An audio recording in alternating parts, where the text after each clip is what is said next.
clear out my closet. Make apples candies.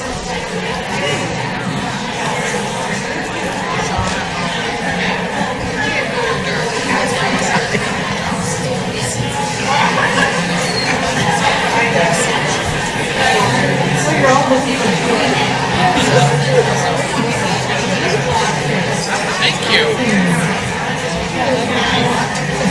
Thanks.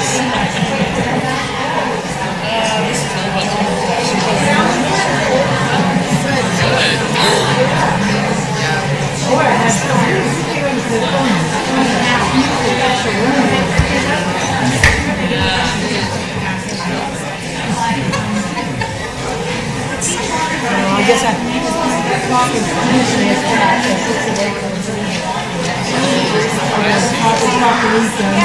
she says.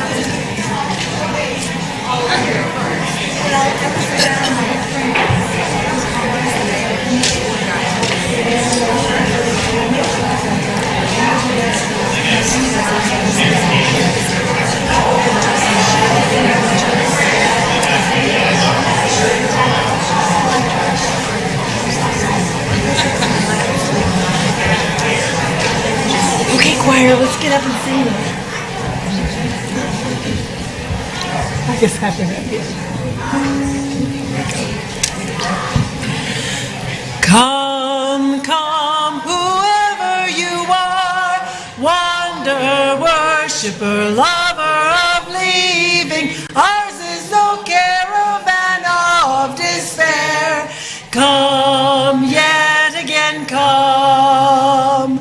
Come, come, whoever you are, wonder, worshiper, lover of leaving. Ours is no caravan of despair. Come yet again, come, come along. Come, come, whoever you are, wonder, worshiper, lover of leaving. Ours is no caravan of despair. Come yet again, come.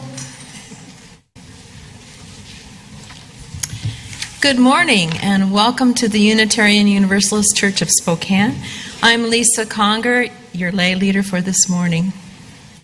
Whether you are a longtime member or visiting for the first time, we are glad you are here. We value each individual's unique background, beliefs, and lifestyle. We welcome also those of you watching us through the internet. We are glad you are here or here in spirit. Our mission is to join together to create a nourishing, liberal religious home and to champion justice, diversity, and environmental stewardship in the wider world. Or, in short, to create community, find meaning, and work for justice. In that vein, I want to bring to your attention a pair of workshops on nonviolent communication called Bridging the Divide. The workshops are being led by Kathleen McFerrin, a certified trainer with the Center of Nonviolent Communication, and they will be held here at the church on Wednesday, October 4th, and Saturday, October 7th. The workshops are intended to help us learn how to get past sticking points with hot-button topics, stay with conversations that are hard, connect in a meaningful way with the people who have different views, and understand how listening is a key component of social change. More information is available at a table in the Friendship Hall, which you're most welcome to look at after the service. And I have a couple of people who wanted to give some brief announcements. So Diane and Devon, they're coming.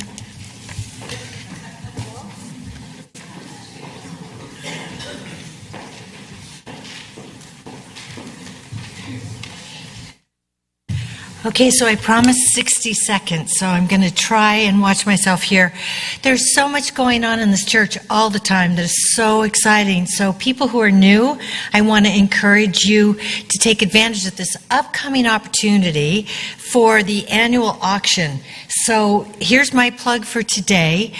This will give you an opportunity to meet new people, to find out what's going on. I mean, there's literally something going on every day. I mean, I've been here for, I think, 6 weeks, and I'm still amazed at all of the things that I learn about that are happening. So I want to encourage everyone to participate. You can either donate or you can just be a part of the experience, but it's a wonderful opportunity to meet new people, find out what's going on in this lively church. See Candace in the back afterwards. She's got a table there, and we'll tell you all about the auction. And it's very exciting. Here's some ideas. If you think you don't have something to contribute, there's there's a lot. So great ideas, and I hope that you will get excited about this auction. Like I said, next weekend. Oh, I went over 10 seconds. So I'll quit. So find out about it, and we encourage you to participate. Thanks.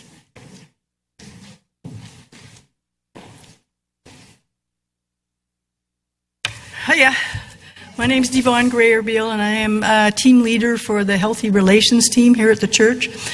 And Pam Davies, where are you? There she is. You want to stand up quick? She's a team leader for the social justice team. And the two teams have sort of decided that we wanted to do something together. And the together thing is that we are going to host some meetings after church, essentially, where we're going to investigate social justice. Let me just, why do I do this always?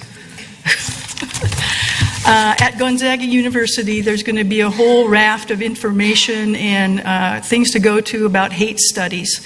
And what we're interested in is exploring privilege, the documentary screening of Free Angela and All Political Prisoners, another documentary film screening, and With Liberty and Justice for All, responding to hate and cyber terrorism. So, there's a whole ton of stuff that we kind of want to address in one way or another. And hopefully you will come to the back table back there. Pam Davies will be there. I will be there. We would like to have groups where you feel comfortable, safe, and involved, and we can discuss anything at all that you want to talk about. But we sort of think that these are the times right now when talking with people that you feel safe with might be a really good idea. And so, I guess that's what I got to say. Oops. Good idea. Actually, the beginning starts on Exploring Privileges October 10th, and that's in Hemmingson Hall. The documentary screening of Free Angela and All Political Prisoners is October 12th, also Hemmingson Auditorium. Engaging with Communities for Justice Conference, that's October 19th through the 21st. That's something I did forget to mention, that there will be opportunities for you to buy a community ticket, I guess, where you can come to everything that's presented for those 3 days. And that's $25 for the whole thing. And if you want to go to the dinner, that will cost $50. And if you, the fellow who started the Southern Poverty Law Center, he, I forget his name, but, everybody knew it was Morris Dees, right? But this fellow also helped start that, and he is the keynote speaker. So $50 is probably a pretty good deal. And if we get a bunch of people together, we can have a table. 8 people. It takes 8 people to have a table, $50 a pop. So that's another thing you can talk to us about if you're serious about that. The dinner is on Saturday night. So that would be the Friday, Saturday, 20th. 20th. And then on the 25th, Angela Davis is talking. I mean, at Hemmingson Center. If you don't know where Hemmingson Center is, if you know Gonzaga campus at all, there's a soccer field, and then there's the place where we all go to watch basketball. I notice I say all. It's the big building, the brand new building on the other side of the soccer field. So, very accessible. I think it's a wonderful opportunity for us to hear wonderful speakers, and I think it just should jazz us all up. And yeah, I got to get out of here. Come talk to me afterwards. Yes. Please join Devon and have her answer all your questions. So now take a moment to meet and greet those around you, and make a special effort to greet those you do not know or who are new to the church.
You will have lots of opportunity to talk amongst each other after the service. But for now, we'll move to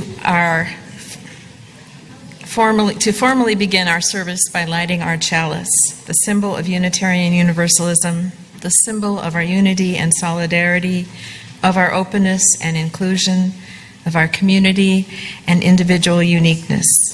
May this small flame be our offering of warmth to those who are cold and alone, and a light to those in darkness.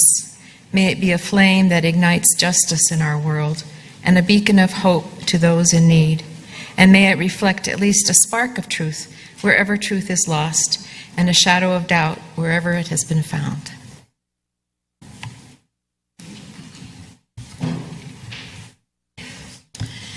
Our guest this morning is our own church member, Inga Laurent, who will be sharing some of her observations and reflections about doing social justice work. I will introduce her more fully before her presentation. In light of this theme, our opening reflection is this poem by someone named Signature Mimi. I found it in a social justice calendar. Inquiry.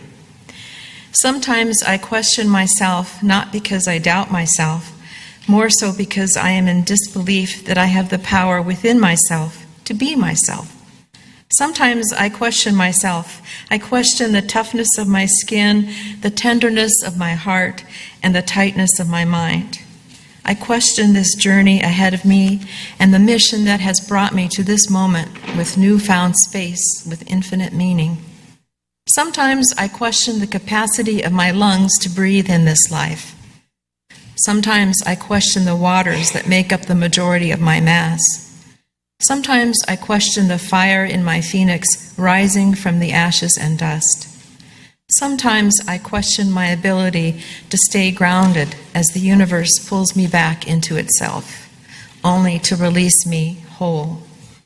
To remind me, I am here, not just to question, but perhaps to answer.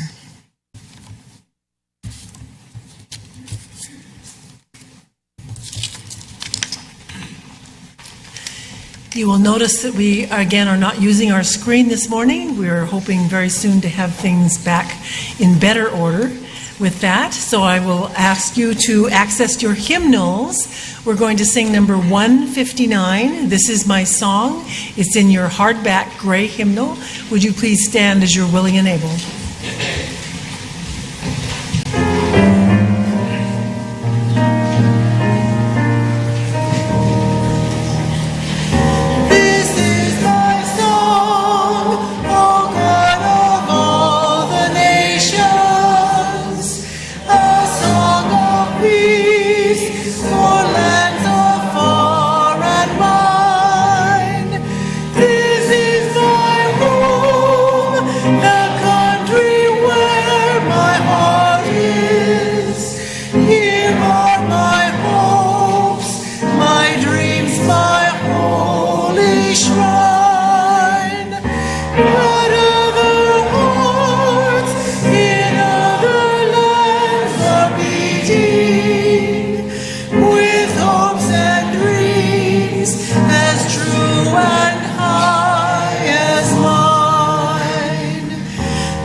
If we could have our young people come forward for the story, that'd be lovely.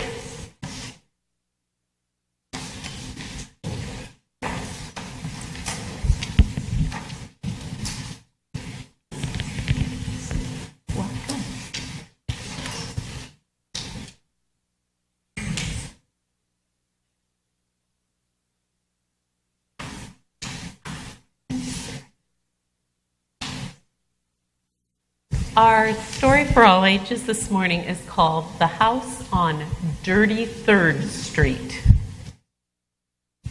And the author is Joe S. Kittinger. Mom said starting over would be an adventure, so I imagined a tropical island with palm trees and buried treasure. Not this. All the houses on 33rd Street were old and run down, but the one with the for sale sign was the worst. I call the whole place Dirty 3rd Street.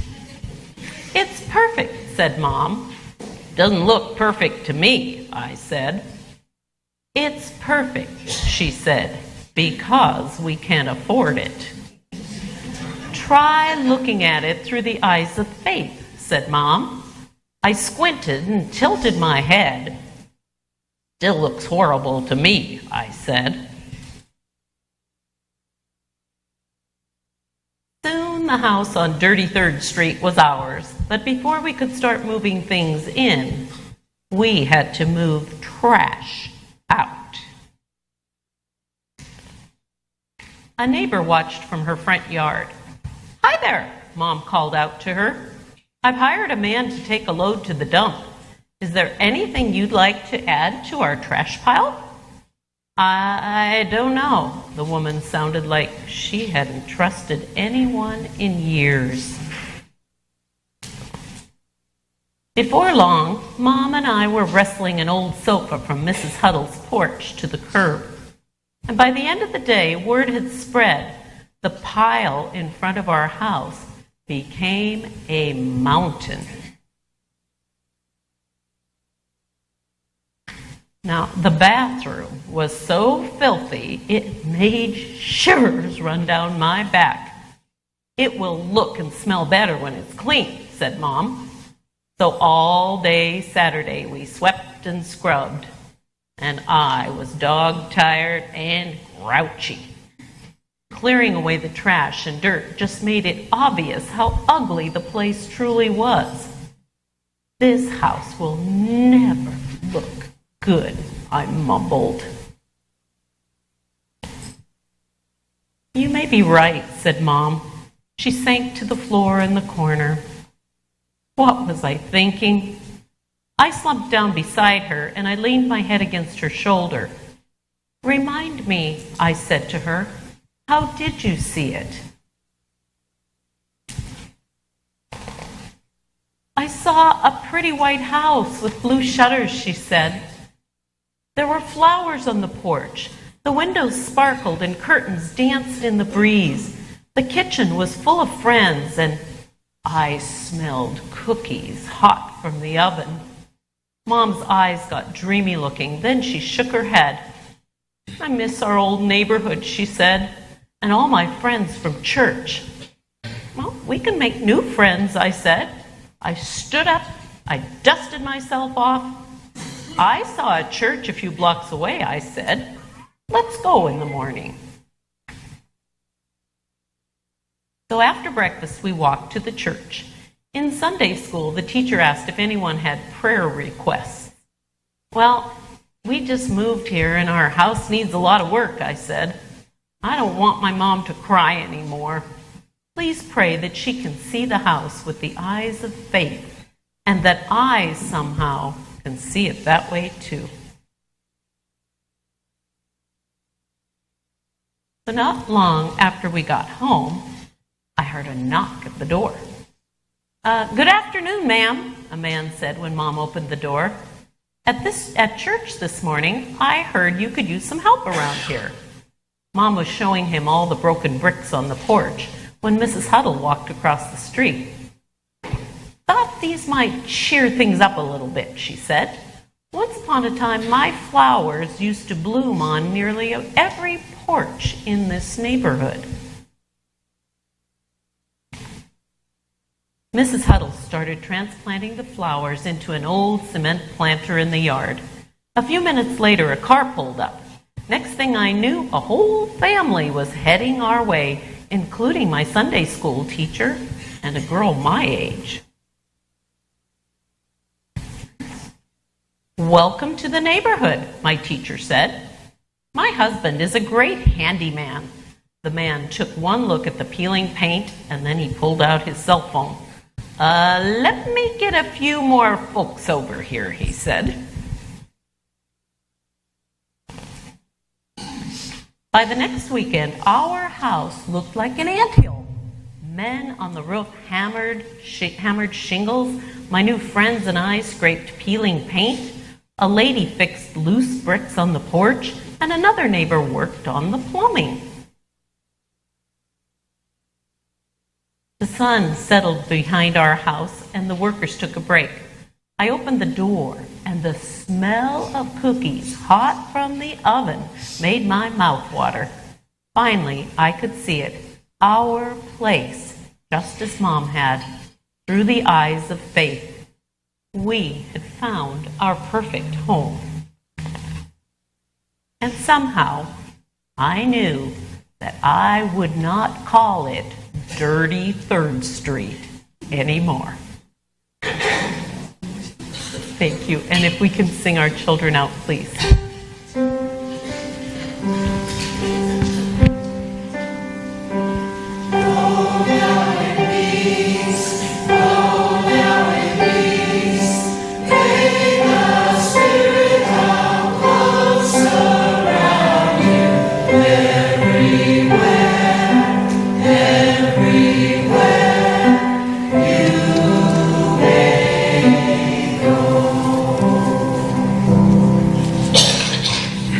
And in that spirit of generosity, we now gratefully give and receive this morning's offering, which sustains this community and its mission to the wider world.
Each time we gather as a congregation, there are always those who are with us in our minds and hearts and who we want to wrap in our love and care. We kindle light this morning for all those in the midst of the destruction of the hurricanes and earthquake, and for those coming to their aid. Let us share a moment in silence, embracing others who are here in our hearts this morning. You are welcome to say their names aloud as you are willing.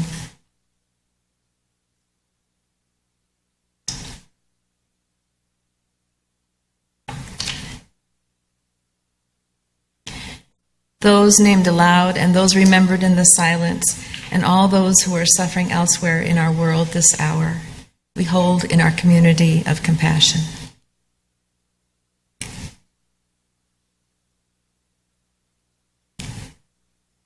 Now is the time in our service for our meditation. Please find a comfortable posture and take some deep breaths as I lead you into the silence with this poem by Wendell Berry. What we need is here. Geese appear high over us, pass, and the sky closes. Abandon, as in love or sleep, holds them to their way, clear in the ancient faith. What we need is here, and we pray not for new earth or heaven, but to be quiet in heart and in eye, clear. What we need is here.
Our reading this morning is from Peter Dean Rickards. We are Jamaicans living within and without cultural control. We are at once proud nationalists and harsh critics of our country of origin. A country known for extremes, a place packed with originality and creative energy that continues to flourish despite the current socio-political state that has removed the personal pride of many. An island filled with beauty unsurpassed and ugliness that would make a rat puke. This is the afflicted yard, a place of extremes where you will see life as we see it.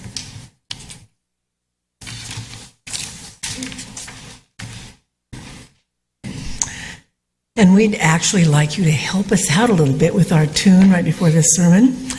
It is a song about from another island, at Georgia Sea Island Spiritual, and you'll find it in your turquoise hymnal.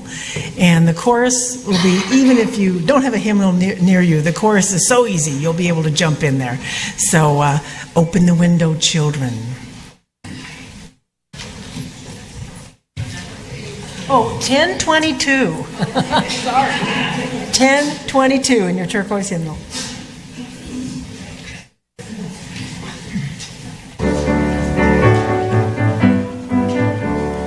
Open the window, children. Open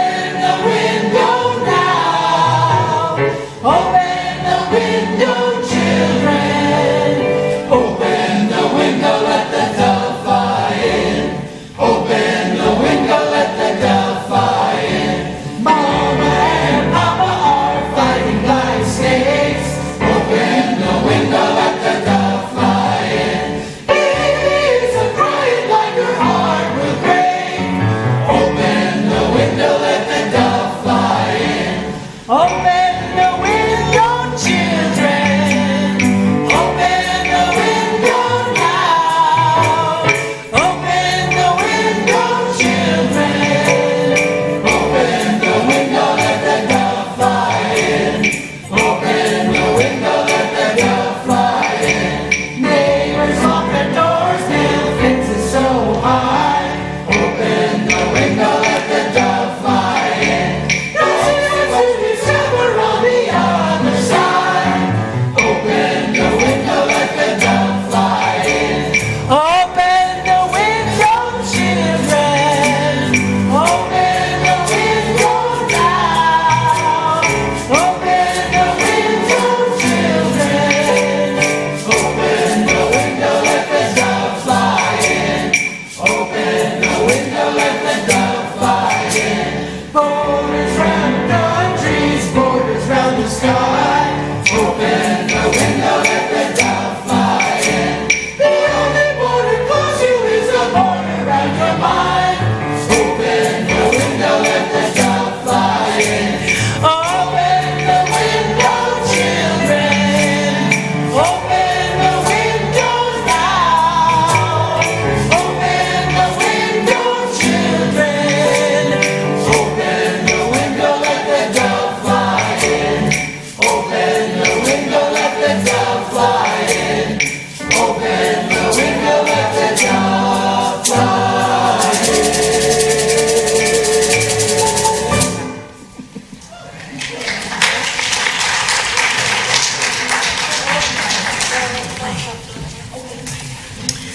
Choir's going to go home.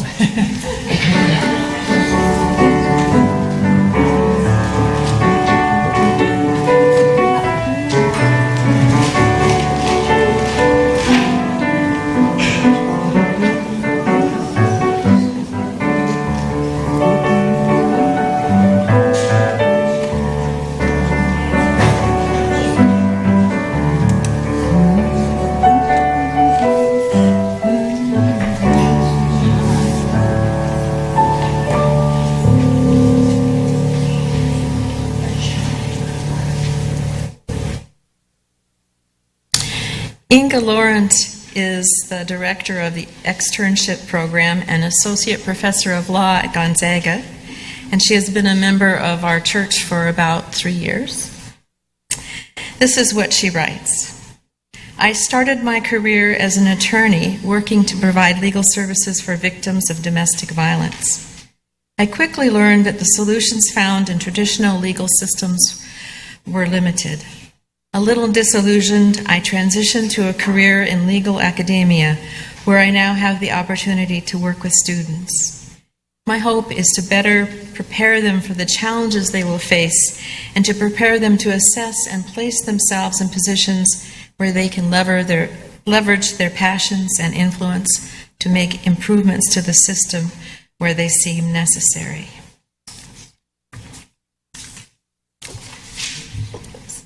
Welcome, Inga.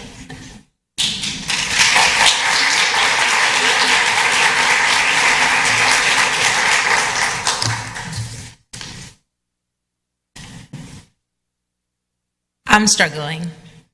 But in truth, it's been that way for quite some time, since foot touched ground in this land of wood and water. They say there are different Jamaicas, and I no doubt know this to be true. In all honesty, I'm not sure which Jamaica I will leave with in my mind. The paradox of life here is so astounding. Splendor always brushing up against pain, fear hovering on the periphery, worry right inside the line of sight. Eclipsed momentarily when depth returns to breath and light comes pouring through. Joy heightened by anxiety. Which of these is more genuine? Is one real simply because the other exists? Tangibility through co-occurrence? Sometimes I'm surprised to learn new contours of a mind that I believed I knew so well. I thought I had managed my fear only to realize that fear had often managed me. Ugliness is sneaky that way, making life myopic, narrow, tight, restricting the range of possibilities imaginable, causing me to only see a landscape of corruption, chaos, and systems failing to function, Moments when I can only focus on Dennis's nephew, shot 10 times in front of a KFC, the grit, the filth, the cacophony of ramshackle tin neighborhoods, the boy in the taxi cab shot on his way to school, whose killer could not be prosecuted for lack of evidence, the electric current surging through a frenzied crowd as they run toward and not away from the fresh blood that flows in the street after a police officer was killed with his own gun. The sound of a neighbor yelling for help as she's robbed at knife point at 8:30 in the morning on her walk to work. The strain in a young man's face as he momentarily opens to say, "Miss, I'm tired of the violence." A newfound ability to judge gunshot proximity by sound. How can we continue standing inches from such a precipice? Sometimes, I'm surprised to feel the scowl affixed to my face instinctively smooth into a smile. I thought I had forgotten how to dance, only to realize that my feet were already moving long before my mind even registered the beat.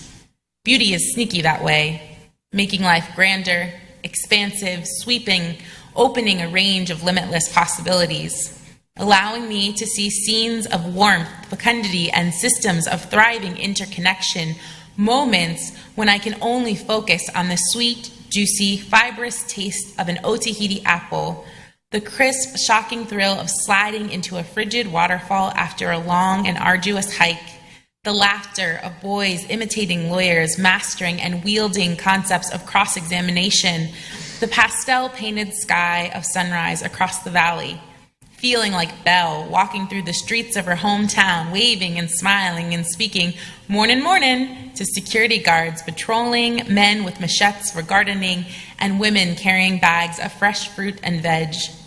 The sounds of voices softly singing along anytime music is playing. A discussion of best practices among a room full of community volunteers and peacemakers. How can we drink such goodness into the soul? In all honesty, I'm not sure which Jamaica I will leave with in my heart. I struggle because the centrality of this duality is part and parcel of life here. I struggle because the gnawing guilt of privilege that allows me some measure of escape. I struggle over all that I will miss, and I struggle because this reality has existed long before my arrival and will remain long after I am gone. I'm struggling, but in truth, it's been that way for quite some time, since foot touched ground in this land of wood and water. I wrote this essay a few weeks before I would leave Kingston. I had lived there for 9 months, and those were 9 of the most difficult months of my life. I struggled with my time there, and to be honest, I'm still struggling to make sense of it now. My thoughts about Jamaica, much like the land itself, are very complex. If we're being honest, I have some hesitation about sharing my views because there is so much negativity surrounding the experience. And for those of you who know me, you know I typically tend to land on the positive. I try to make sense of everything, and I haven't finished making sense of Jamaica. In fact, I'm pretty sure I'll be struggling to integrate the lessons this country and her people have taught me for the rest of my life. I'm also worried about saying everything that I need to say because I am all too keenly aware that I am speaking on behalf of a country and that my statements have the power to influence perception. As someone who walks around, often being asked to and often being assumed to speak on behalf of a race, I hedge when having to summarize an experience that many will not have the opportunity to have for themselves. Jamaica is struggling, but they are also only a recently independent nation, a formerly colonized Black developing nation that is trying to put their country together against great odds.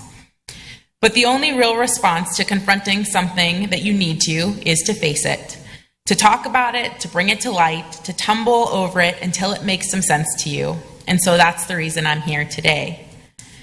As I said, Jamaica is struggling.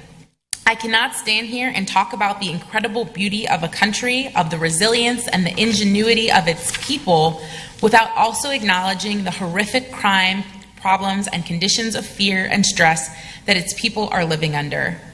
The country has an inordinately high homicide rate, placing it among the top 5 highest per capita homicide rates in the world. Crime is tied to many factors there, including poverty, retribution, drugs, gangs, and politics. The majority of crime is gang-related, and organized crime is prevalent and extremely active. In fact, police are only about able to make arrests in 54% of the homicide cases annually, and only 7% of those receive convictions. Citizens are living in conditions that make them feel constantly unsafe. And you cannot grow. It's very difficult to thrive if you are living in fear and trying to obtain your basic necessities. Signs of security are omnipresent, and there is a buzz on the island that can feel like the world is spinning out of control and dangerous. Jamaicans are constantly questioning the effectiveness of their government, especially the police and the judicial system. Because of high levels of distrust and because of actual levels of sometimes inefficiency, vigilante justice and retribution are common aspects of life there, and they only serve to elevate the levels of violence across the island. The Ministry of Justice, visionaries, and international partners have been working on this problem intensely for some time. For their part, the Ministry of Justice has embarked on a pretty ambitious agenda that includes goals to develop systems that address root causes of crime, restore public trust and confidence, improve access to justice, strengthen the ties of justice entities, improve infrastructure, and embed social components into justice services. One of the major tenets of their plan is to develop a robust restorative justice system. I don't have as much time as I would like to share information with you about restorative justice, but please indulge me for just a bit while I absolutely nerd out on the topic. For me, shifting the way that we think about justice, certainly in Jamaica, but especially in our own society, is absolutely vital to the health and welfare of all humanity. I am a lawyer, and I have watched a system that I was educated in and worked in produce what I viewed as failed results for my clients over and over again. In just 3 years, I was so devastated by what I was seeing that I could no longer practice law. I now work with students asking them to be reflective about the system and their role in it, and I work to reform our criminal justice system. I'm vocal about the many ways that we must transform our thinking around issues of crime and punishment. So here's your really brief primer on why I'm so excited about the ideas behind restorative justice. The current response to crime throughout much of the world is retributive. Think about it. Cliches such as you do the crime, you do the time, an eye for an eye, and just desserts are colloquialisms which reflect the deeply rooted response that we have to crime and punishment. It's a response that can frankly almost feel innate in us. However, retributive systems of justice are actually relatively new, since about the Middle Ages. And it's just one of the many ways that we can choose to respond to crime. In fact, restorative justice actually has been the dominant model of criminal justice throughout most of human history, and perhaps for all of the world's people. Consider it this way.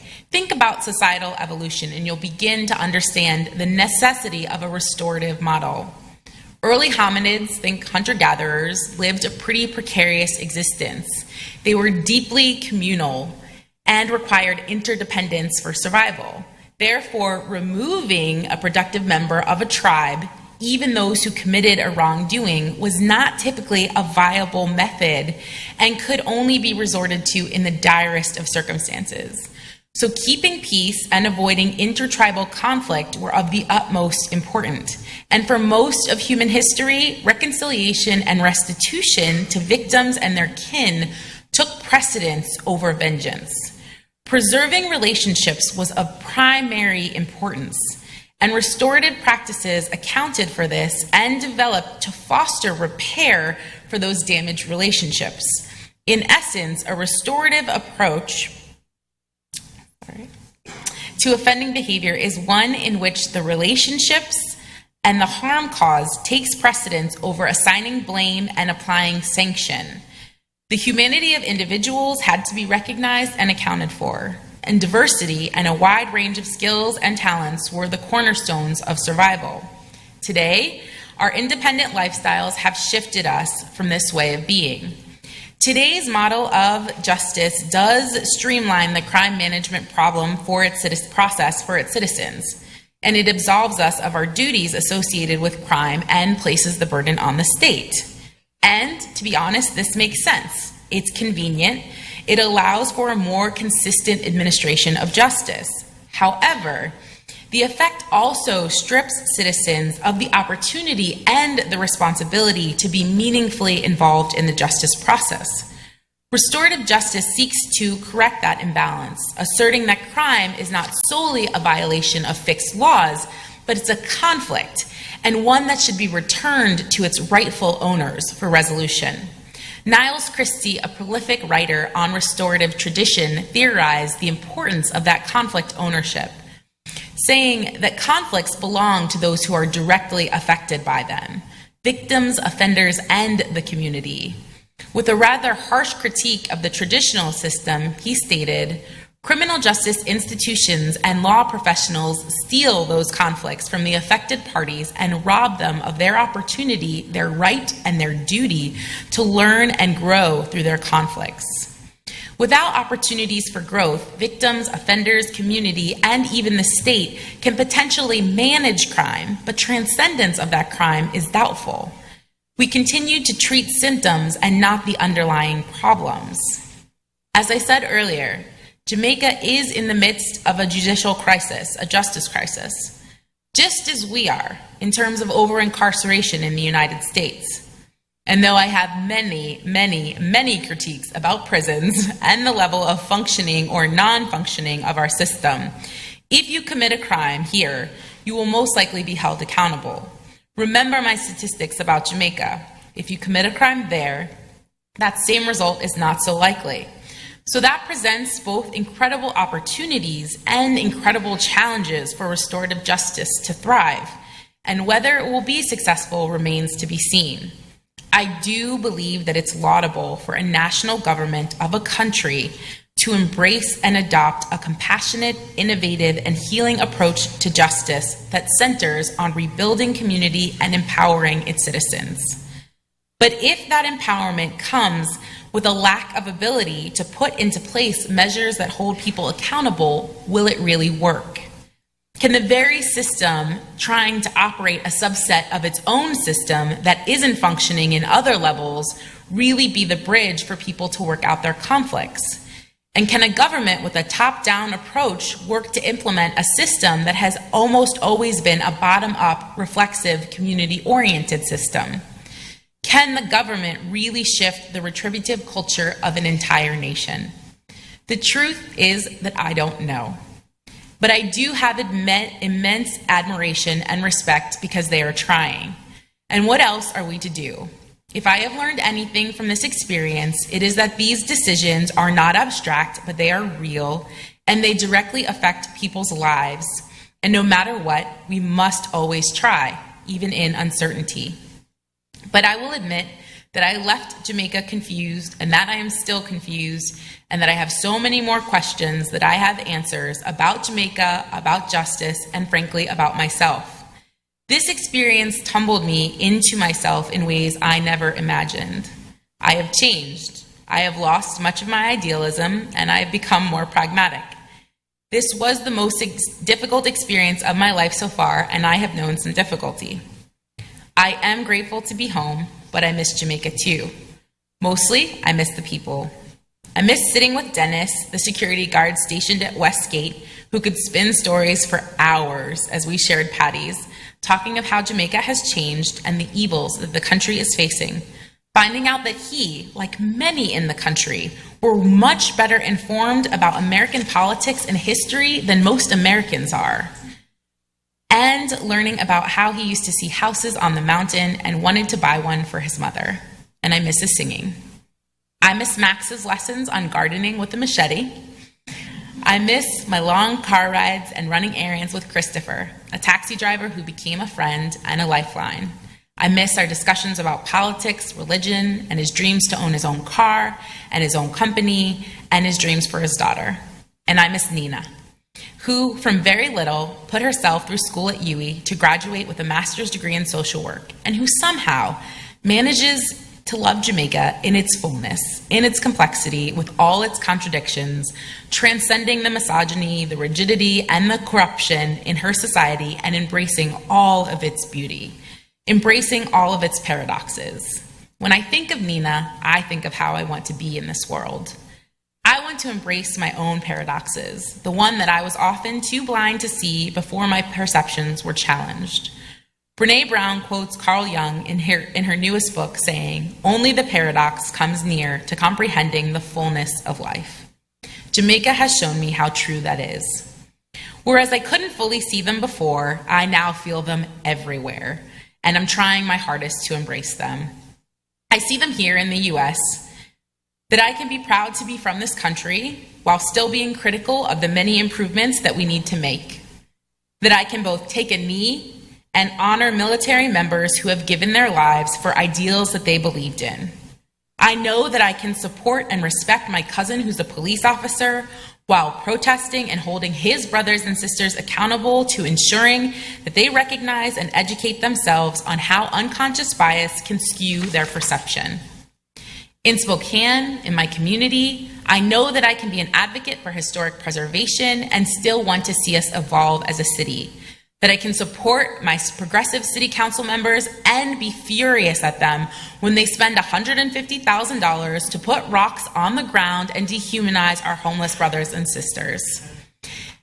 Yeah. And on the softer side, I also realized that I could leave my community, my people, and still stay connected to all of you. Through FaceTime and emails and Messenger and seeing your faces every week on the live stream, that you could support me in so many ways through one of the hardest times in my life without actually being physically present with me, and that you did. But perhaps the most important lessons I learned in Jamaica were really about myself. That I can simultaneously be powerful and powerless, that some situations could bring me immense joy, and that same situation could also absolutely break my heart. That being lonely isn't necessarily the same thing as being alone. That even when I am away from home, that I can find family wherever I go. And that even though at times I can feel anchorless and untethered, insecure because I have suffered the loss of a home, my family of origin that was my home, that I still have a home within myself. That I am stronger than I ever imagined, that I did survive Jamaica, and that I survived the upending of many of the beliefs that I had about the world. And that even though I was gone, I was never really all that far away from home.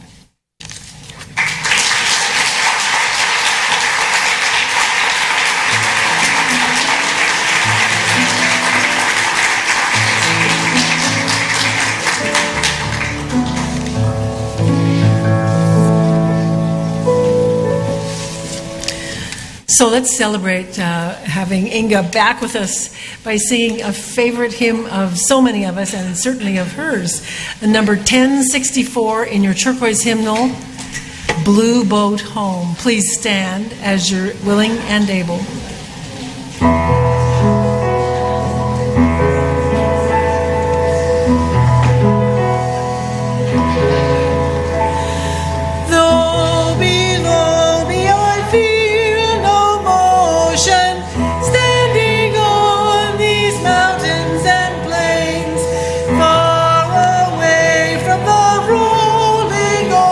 Still my dry land heart can sing.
Her benediction are these words: make us aware of the truth and beauty around us, the truth and beauty within us, and the truth and beauty we can transform into the world.